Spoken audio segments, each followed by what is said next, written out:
আসসালামু আলাইকুম। প্রিয় দর্শক, অন্য মঞ্চের আলাপচারিতায় আপনাদের সকলকে আমন্ত্রণ জানাচ্ছি। আজকে এই অনুষ্ঠান আমরা যখন করছি, আজকে 15ই আগস্ট। স্বাভাবিকভাবেই আজকে আমাদের আলোচনায় 15 আগস্ট নিয়ে কি রাজনীতি আগে হয়েছিল, কি রাজনীতি এখন হচ্ছে, এবং রাজনীতির বাইরে 15ই আগস্টের কি কোনো অস্তিত্ব আছে কি নেই, এগুলো নিয়ে আমরা একটু কথা বলবো। আহ এই প্রসঙ্গে কথা বলার জন্য আমাদের সঙ্গে আজকে উপস্থিত আছেন সিনিয়র সাংবাদিক ও কলামিস্ট জনাব আনিস আলমগীর। জনাব আনিস আলমগীর, আপনি শুনেছেন আমি 15 আগস্ট নিয়ে কথা বলতে চাই, এবং আসলে আপনার সঙ্গে বলতে চাই। কারণ আমরা যতটুকু দেখছি যে এই বিষয়ে, মানে আমার ব্যক্তিগতভাবে, আমিও তো একটা মানুষ, আমার তো কিছু চিন্তা আছে। তো আমি দেখছি যে আপনার সঙ্গে আমার চিন্তার কিছুটা সামঞ্জস্য আছে, কাজে এইটা নিয়ে আলোচনা করব। তার আগে একটা হালকা বিষয় নিয়ে একটু কথা বলতে চাই।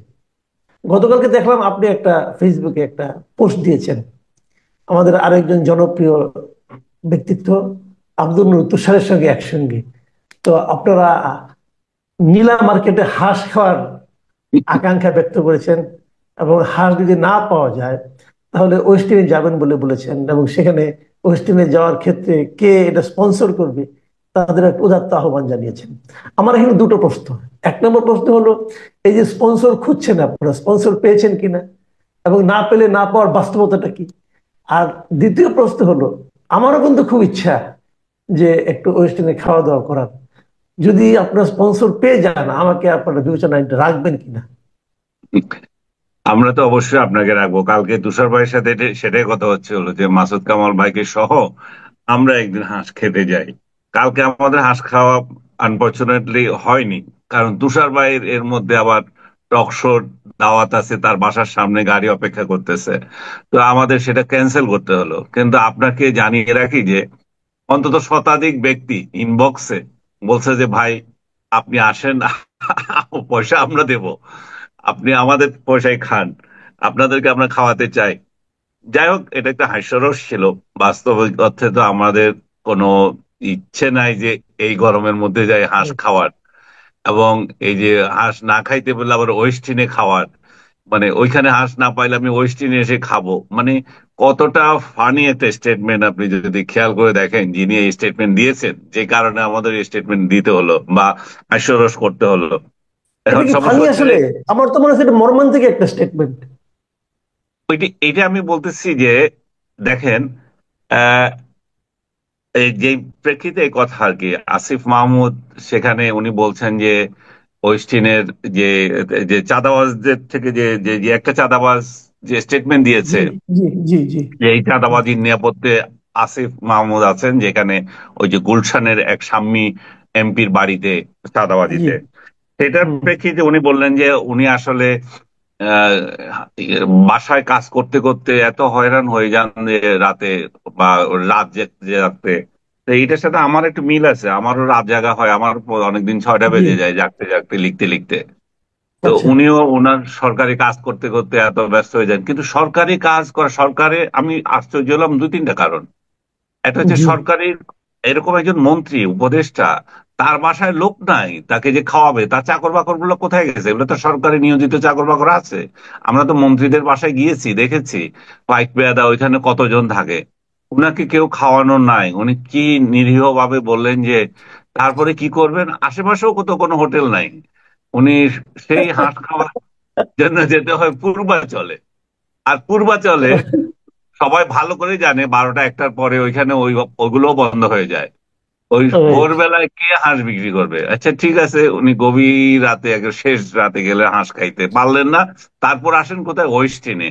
ভাই, ওয়েস্টিনে কে হাঁস ওই সময় কে রাখে? বা আপনি প্রাতরাশ করার জন্য আসেন, ব্রেকফাস্ট করার জন্য, ঠিক আছে, ওয়েস্টিনে। কিন্তু একজন মন্ত্রীর ওয়েস্টিনে যায় প্রাতরাশ করতে হবে কেন? ওনার কোন এবং কোন সঙ্গে কিন্তু বন্ধু বান্ধব, বন্ধু বান্ধব নিয়ে যান কিন্তু। হ্যাঁ, কোন লাট বাহাদুর উনি যে ওনাকে ওইখানে গিয়ে ইয়ে করতে? উনি কত বেতন পান যে ওনার ওয়েস্টার্নে গিয়ে খাইতে হয়, তারপরে রাত গভীরে ওনার সব ওই পূর্বাচলে যেতে হয় যে হাঁস খাওয়ার জন্য? তো এবং উনি আসলে ওই দিন ওয়েস্টার্নে গিয়েছিলেন কিনা সেটা ওনার মনে পড়ছে না, ওনার স্মৃতিশক্তি এত দুর্বল। উনি বই লিখতে পেরেছেন 5 আগস্টে কি আগে কি কি করেছিলেন, কিন্তু এই কয়দিন আগে, 2 দিন আগের ঘটনা উনি মনেই করতে পারছেন না উনি ওই দিন ওয়েস্টিনে গিয়েছেন কিনা। তো এই এই ধরনের, দেখেন, ছেলেটি বলবো না ভাইটি বলবো জানি না, যে রাজনীতিতে এসেছে, রাজনীতি তার প্রেশার যদি হয়ে থাকে, আমি তাকে দেখেছি। আমি আরো একদিন বলেছিলাম যে আমি জুলাইতে তার সাথে একটা টক শো করেছিলাম, যে গত জুলাইতে আর কি, মানে 24শে জুলাইতে। ইনফ্যাক্ট আমি একটা মাত্র টক শো করেছিলাম পুরো জুলাইতে। আপনারা যখন বিভিন্ন জন আপনাদেরকে ডেকে নিচ্ছিল, আমি তো হুম, দেখেছিলাম যে আপনাদের কি করছিল। আপনাকে বসিয়েছিল, পাশে হয়তো আওয়ামী লীগ মনে হয় আরেকজনকে বসিয়েছিল, দুইজনের ঝগড়া লাগাচ্ছিল। আমি তো খুব ভালো করেই জানি, আমি যদি যাই আমার সাথে কারে বসাবে, এবং সে একটা ফাউল কথা বলবে, তার পরিপ্রেক্ষিতে আমাকে একটা বলতে হবে, তারপরে ট্যাগ দিবে সে দেখো ছাত্র হত্যা সমর্থন করছে, শেখ হাসিনাকে সমর্থন হুম, করছে। হুম, তো এইগুলো হুম, অ্যাভয়েড করার জন্য পুরো জুলাইতে আমি কোনোদিনই কোনো টক শোতে যাইনি। এটা জি, কেউ দেখবে না যে আমি কোনো টক শোতে গেছি। একটা মাত্র টক শো জুলাই প্রথমার্ধে গিয়েছিলাম, সে মানে প্রথম সপ্তাহে, সেটা এই যে আসিফ মাহমুদ ছিল ছাত্র প্রতিনিধি হিসাবে, আমি ছিলাম, আর বিএসএস এর আরেকজন সাংবাদিক ছিল যে স্বাধীন, ওই যে মুক্তিযোদ্ধা সন্তান হিসাবে। তো সেখানে আমি বলেছিলাম যে এই কোটা আমি সমর্থন করি না। আমি সমর্থন করি মুক্তিযোদ্ধাদেরকে কোটা যদি দিতে হয়, ইন্ডিজিনিয়াস পিপলকে যদি কোটা দিতে হয়, সেটা শিক্ষায় দিতে হবে।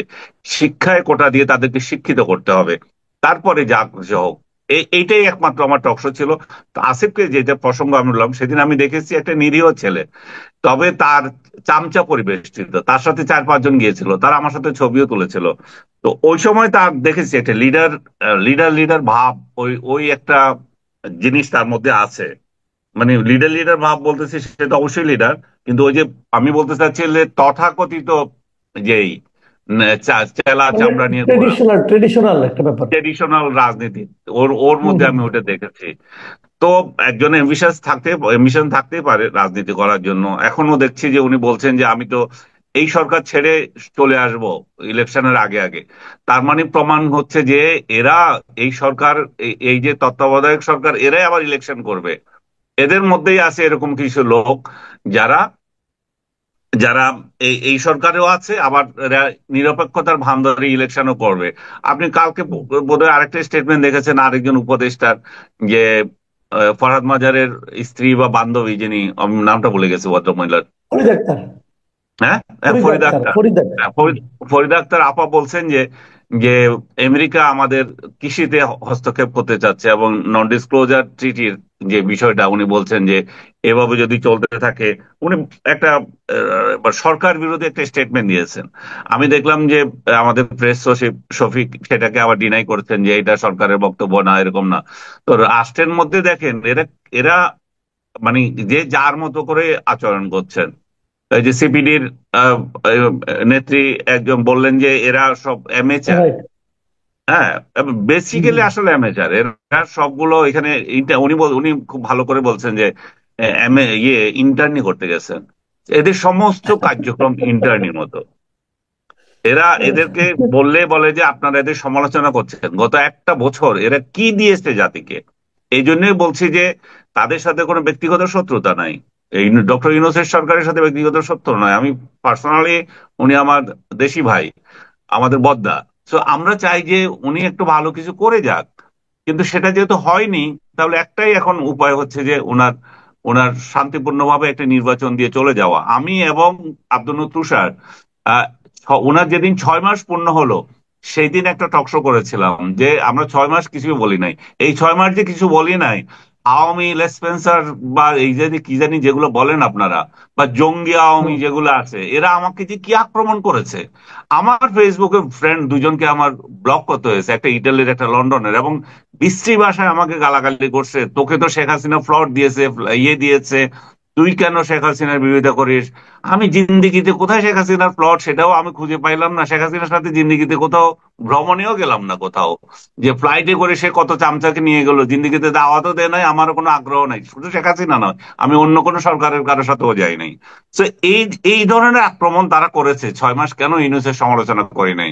তো তুষার ভাইকে নিয়ে যেদিন 6 মাস পূর্ণ হলো, সেদিন আমি শোকটা করেছিলাম যে এখন উনারকে আর ইয়ে দেওয়া যায় না, হানিমুন পিরিয়ড শেষ। তো এখন তো 1 বছর পূর্ণ হয়ে গেল, এখন কি 6 মাসের সমালোচনা করা শুরু করলাম, এখন 1 বছরে দেখি কোনো কিছুই চেঞ্জ নেই। তো একমাত্র আল্লাহ আল্লাহ করছি যে বর্তমান সময়টা পার করে উনি যাতে শান্তিপূর্ণভাবে জাতিকে একটা নির্বাচন উপহার দিতে পারেন শান্তিপূর্ণ, এবং দেশটা একটা রোড ম্যাপে যাতে আমরা যাতে একটা হাইওয়েতে উঠি। এখন যেভাবে আমরা খাদে পড়ে আছি, খাদ থেকে যাতে আমরা উঠতে পারি। আপনি 15ই আগস্ট নিয়ে কথা বলতে চেয়েছিলেন, সময় জি, কম, আমি 15 আগস্ট, সেটা হ্যাঁ। নিয়ে। একটু, হ্যাঁ, আমি এটাই বলতে চাচ্ছি যে 15 আগস্টে একটু যদি কথা বলে, আমি প্রথমে বলেছিলাম যে এটা নিয়ে আসলে আগে এক ধরনের রাজনীতি হয়েছে। আপনাকে জোর করে শোক করানো হয়েছে, সবাইকে হুম, শোক করতে হবে, এদিন কারো জন্ম হতে পারবে না, কেউ জন্মদিন পালন করতে পারবে না। আবার হুম। এখন দেখছি যে আপনারা যদি কোনো কারণে এটাকে ব্যক্তিগত ভাবে মনে হয় যে এটা শোকের ব্যাপার, সেটা একটা অপরাধের পর্যায়ে ফেলে দেওয়া হয়েছে। যে এটা নিয়ে রাজনীতিটা কেন হচ্ছে, এবং এটা আপনি এটা কিভাবে দেখছেন আসলে 15 আগস্টকে? 15ই আগস্ট নিয়ে যেটা হচ্ছে এখন, সেটা একটা কুৎসিত কারবার। আপনি যদি দেখেন কোনো মৃত ব্যক্তির বাড়ির সামনে এসে ডিজে গান করা, সেটা কোনো সভ্যতার মধ্যে পড়ে? এবং যেদিন তার মৃত্যু দিবস সেদিন আমরা তার বাড়ির সামনে এসে ডিজে গান করব? চিন্তা করেন, আপনার বাবা মনে করেন ভালো কিছুই করে নাই, আহ, উনি সমাজের জন্য কোনো অবদানই রাখে নাই, এটা মনে করছে ও আপনাদের বিরুদ্ধ পক্ষ, আইসা আপনাদের বাড়ির মৃত্যুর দিনে আপনার বাড়ির সামনে এসে ডিজে পার্টি করতেছে। তো যারা এগুলা করতেছে তারা যদি নিজেরা বুঝে যে তাদের বাড়ির সামনে তার বাবার মৃত্যুর দিন অন্যরা কেমন লিখলে কেমন লাগে। আর উনি একটা জাতির জন্য কাজ করে গেছেন, একটা রাষ্ট্রের স্রষ্টা। তো উনাকে যদি এভাবে অপমান করা হয়, আসলে আমরা জাতি হিসাবে কত নিম্ন স্তরের, সেই জায়গায় আমরা নিজেরাই প্রমাণ দিচ্ছি। 32 নম্বর রাষ্ট্রীয়ভাবে শোক দিবস পালন আহ, বন্ধ করেছে। এক শুক্রবারে, 75-এর একটা শুক্রবারে উনি মারা গিয়েছিলেন, আজকে আরেকটা শুক্রবার। তো এই শুক্রবারও রাষ্ট্র নির্ধারণ করেছে যে কোনো ছুটি থাকবে না বা রাষ্ট্রীয়ভাবে পালন হবে না। হইতে পারে, রাষ্ট্র যখন যারা ক্ষমতা আসে তারা তো তাই করে। আপনি তো কিছুক্ষণ আগেই বললেন, যখন যারা ক্ষমতায় ছিল তারা মনে করেছে যে এই উনাকে এখন দেব তুল্য বানিয়ে দেওয়া। বঙ্গবন্ধু মানে হচ্ছে দেবতার থেকেও বড় কিছু। 2 বছর ধরে জন্মশতবার্ষিকী করলো, হ্যাঁ, কত লেখা কত কিছু।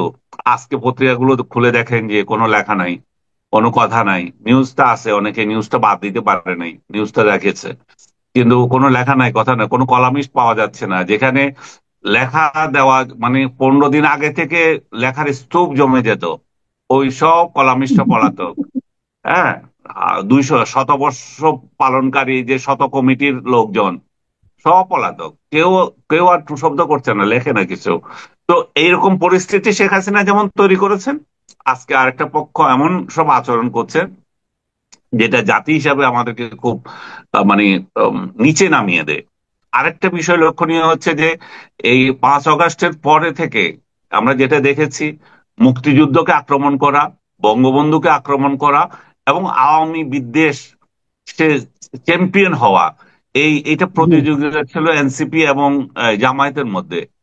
হ্যাঁ, কিন্তু গতকাল বা গতকাল রাত থেকে আজকের যে 32 নম্বর যে সমস্ত কর্মকাণ্ড বিএনপি করছে, সেটা দিয়ে বিএনপি প্রমাণ করতে চাচ্ছে যে না, এই চ্যাম্পিয়ন ট্রফি আমরা ওদেরকে দেব না, আমাদেরকে নিতে হবে। তারা এখানে এসে স্লোগান দিচ্ছে, তারে ভাই কথা দিলাম 32 দখল করলাম।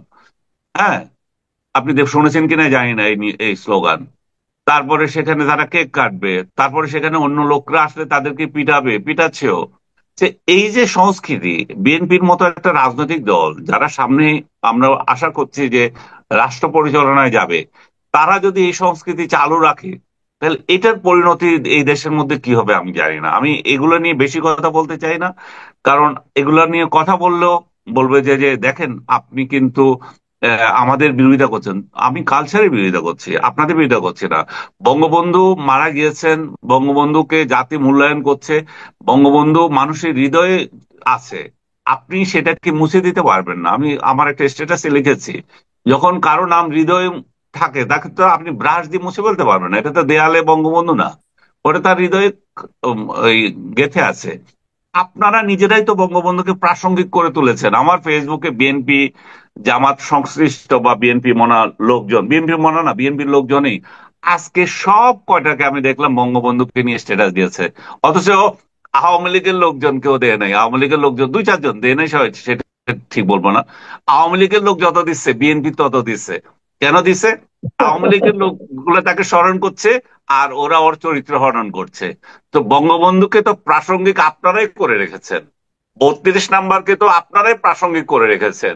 32 নম্বরের বাড়ি পুড়িয়ে, 32 নম্বরের বাড়ি ধ্বংস করে তারপর আপনাদের শান্তি হচ্ছে না। আপনারা মনে করছেন যে এই 32 নম্বরই তো সবকিছু, এখান থেকে চেতনা বেড়ে যায়। তা আপনাদের কারণেই তো চেতনা হয়। আপনারা 32 নম্বর বন্ধ করছেন কেন? আমি দেখলাম যে প্রেস সচিবের উদ্ধৃতি দিয়ে ধানমন্ডি থানার ওসি বলছেন যে আমরা আহ, শফিক প্রেস সচিবের নির্দেশ অনুযায়ী আমরা চলছি। কি নির্দেশ আমি নিউজে দেখলাম নিচে গিয়ে, যে আহ, এখানে যেহেতু আওয়ামী লীগ নিষিদ্ধ, তাই কোনো এখানে কোনো সমাবেশ হবে না, এবং কয়েকজন লোককে নাকি তারা এখানে গ্রেপ্তার করেছে। করুক, সেটা প্রেস সচিব যদি নির্দেশ দেওয়ার ক্ষমতা রাখেন কিনা সেটা নিয়ে বিতর্ক থাকতে পারে।